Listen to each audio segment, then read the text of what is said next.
Today we're checking out a new integral knife from We Knife Co., the Azinta. And if you notice, there is no We Knife Co. logo on this side. They have a very small one on the clip, but it's not a spelled out name or anything like that. It's just their We logo. So it is a very clean model that they've designed. Now there is multiple different versions, of course, different colors, different flavors. We have a beautiful integral here. That means this whole handle is made out of one solid billet of titanium. The only thing that there's going to be is the pivot. So they have the hole here where they slip the blade in here, because when you take the blade out, this handle is going to stay all together because there's no pieces. They drilled a nice beautiful lanyard hole back here that not only looks attractive and adds definitely to the look, but it doesn't take away from the knife being like a big hole through the side, even though they did put some big holes right there. Blade, 20 CV blades. Oh no, this one's M390. I'm sorry, M390, which M390 and 20 CV are very, very similar. However, I have noticed that M390 tends to get a little bit better edge retention than 20 CV. Now, I wouldn't sign my name to that, but that just is what it seems when you look at a lot of the cut tests out there. Now, the M390 blade is a clip point, trailing point blade with a dual grind, but it's a subtle dual grind. I'm not even sure the dual grind was necessary here, but they did it nevertheless. The geometry is a little bit more on the thicker side, but it's still plenty slicey. Let me measure the thickness behind the edge, because it doesn't feel thicker than a Snickers. It feels, yeah, it's about 20 thousandths behind the edge. That's not too bad for this broad of a blade. And they did give you a little bit of life to sharpen off, so I'm happy for that. The plunge grind is pulled back, so you have all of this to sharpen off. I am going to pull out some other knives here in 1 second and compare them. Access to the lock bar. I like this stair-stepped. I like how they chamfered out both sides. It does make for a very comfortable disengagement. I typically want this cut out on the side, but this is very, very well done. And my goodness, is this thing smooth. It is a heavy blade, which you can tell with the deployment, but it flips very reliably. Great detent. I probably could fail it. Yeah, I could fail it, but of course, it's such a heavy blade. It's a big chunk of M390 there. And like I said, it does have more robust geometry. However, this being a little bit larger in the size it is, it makes sense. This isn't geometry that's abnormal for a knife like this or of this caliber. The milled titanium pocket clip is very well done. This thing functions so good. Love the ramp. Love everything about this clip. Even like how it kind of contours a little bit. So in the hand, it winds up being nice and comfortable. Now, I missed the thumb studs. Let me talk about the thumb studs real quick. So the thumb studs are actually the stop pin. The stop pin on the close and the open. There is no other stop pin in this pivot or around this pivot.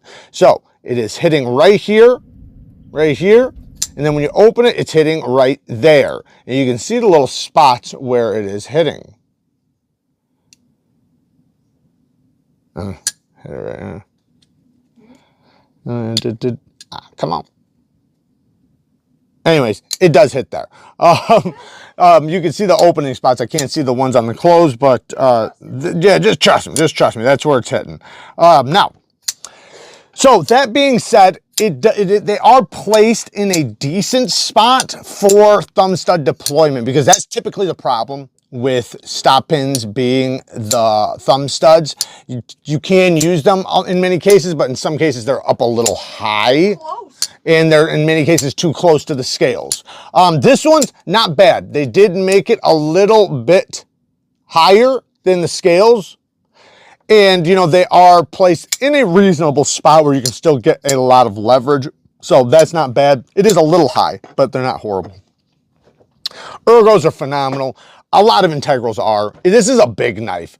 great knife. So all in all, I would say that this thing's pretty damn cool. Ceramic caged bearings, so that's why it's super duper smooth. The integrals tend to be a little bit more durable, reliable, and stronger because there's no parts. There's no parts that can come apart. So you don't have screws that back out and fall out and come loose. You don't have all of that. All you have to worry about is the pivot. And as long as the pivot is solid, you're typically good on, you know, the knife not falling apart or anything. Yeah, the clip, I guess, could fall off, but, you know, as long as you have that Loctited in there. TA hardware all the way around, even on the steel lock bar insert, which I do like to see. And the clip. And the clip. Wow. Now, negatives. What is my negative? I have one, my biggest negative right here, before we compare to a couple other WE Knife Co models, some new WE Knife Co models. The thumb studs, I want texture around the edges. They are slick. And what it means, what it makes it is that when I'm pushing it, I'm pushing just a circle, like the corner of a circle, rather than it kind of gripping me. It's not grippy at all, so I have to use my finger pressure to push it out, which you have to do with a grippy thumb stud, but like the Scissor. See how it has the rings around the edge? So it makes it to where you can just hit your finger on it and push, and it grips you. So you don't have to forcibly try to keep your thumb on there, you know, preventing it from slipping. With this one, you know, you kind of do a little bit. It's not a deal breaker, but it's definitely something I would have changed. I would have knocked down this edge all the way around and added, you know, some either textures like this or some sort of textures on it. Other than that, you know, that's my personal biggest negative. And you can slip off of them from time to time.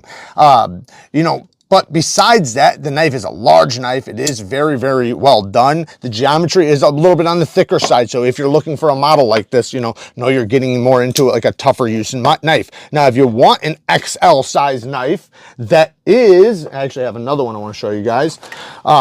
We have the Scissor. And then this one is the Swift Fin.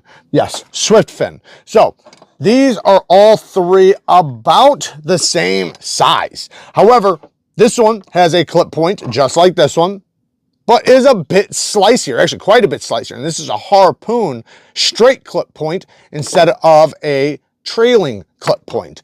Then you have a spear point with a dual grind here, super thin geometry, button lock action, and my goodness, do they do a good job with their button locks. I love this. This has been my favorite knife from WE Knife Co. This year. I think this thing is a beast, man. It is so comfortable in the hand. Very, very well done. Great geometry. Just all around an amazing knife, and it comes in a lot of different flavors. So if you're wanting a knife this size, maybe you want something a little slicier, maybe you want a button lock, or maybe you're not into trailing points, you want a regular clip or a straight clip point, this is a phenomenal knife, and you're still getting the holes. It's not an integral though. Now, with the prices, don't forget, I have a 15% discount code. So when you see the prices from the WE Knife Co site, it is going to match all the other dealers once you use that discount code. Like say if it's a $400 knife, you're going to get like $60 off. So, you know, just always consider that deal. This detent, man. Wow, what a good detent. Anyways, there you guys go. I just figured I'd compare them a little bit to a couple other brand new models that recently came out. Yeah, you might like because of the size if you like larger knives. Work hard, stay tough. Until next time, peace.